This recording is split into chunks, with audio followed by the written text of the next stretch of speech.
Opening sa mga food stall sa Lifestyle Park sa Barangay Maribago, Lapu-Lapu City, nabaraw human mahunlak ang atop ni ini ug nadatugan ang ubay-ubay sa mga customers. Ani ang report.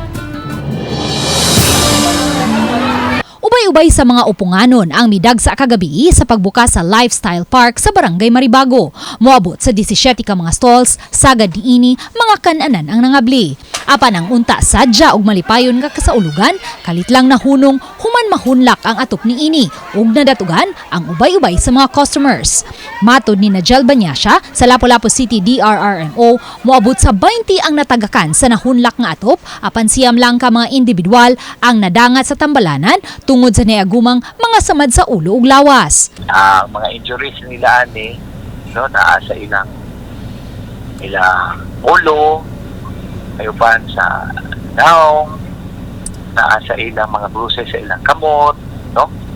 Mga injuries, pero mga minor injuries ni. Mitambong usab sa kalihukan kagabi, si Maribago Barangay Councilor Arvin Abing kinsa lakip usab sa natabunan sa atop.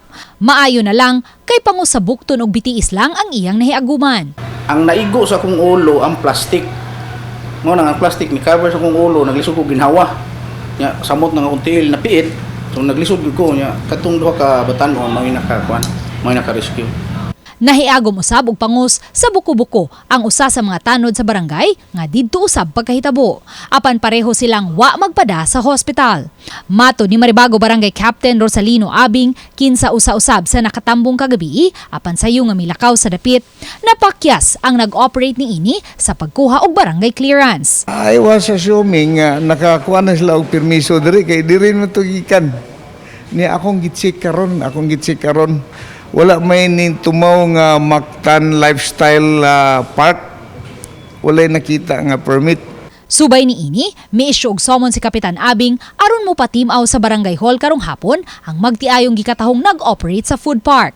Samtang kaganihang buntag, gipasirhan na kini sa lokal nga kagamhanan.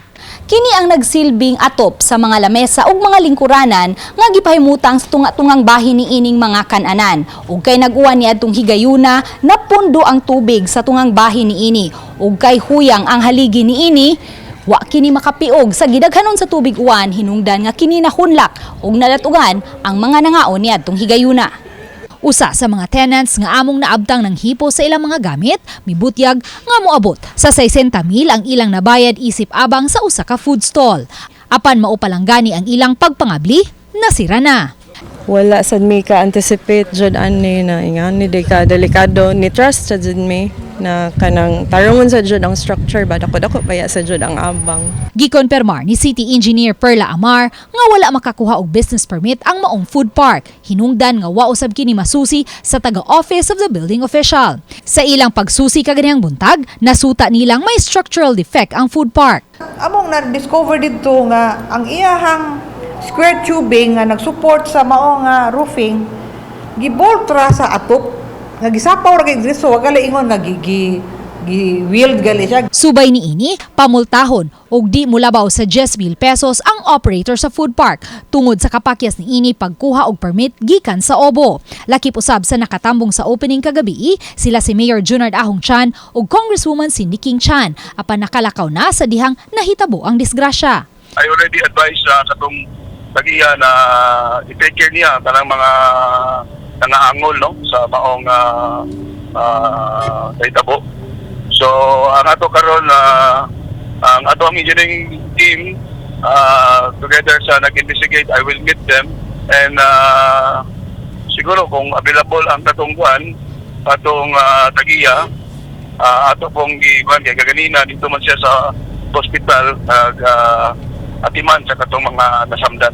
Sa pagkakutlo ning balita, wala pa motubag sa mga text ug tawag sa RTV Balitang Bisdak ang magtiayong nag-operate sa maong food park. Uban ni Marlon Melgazo, Lou Emirondina, Balitang Bisdak.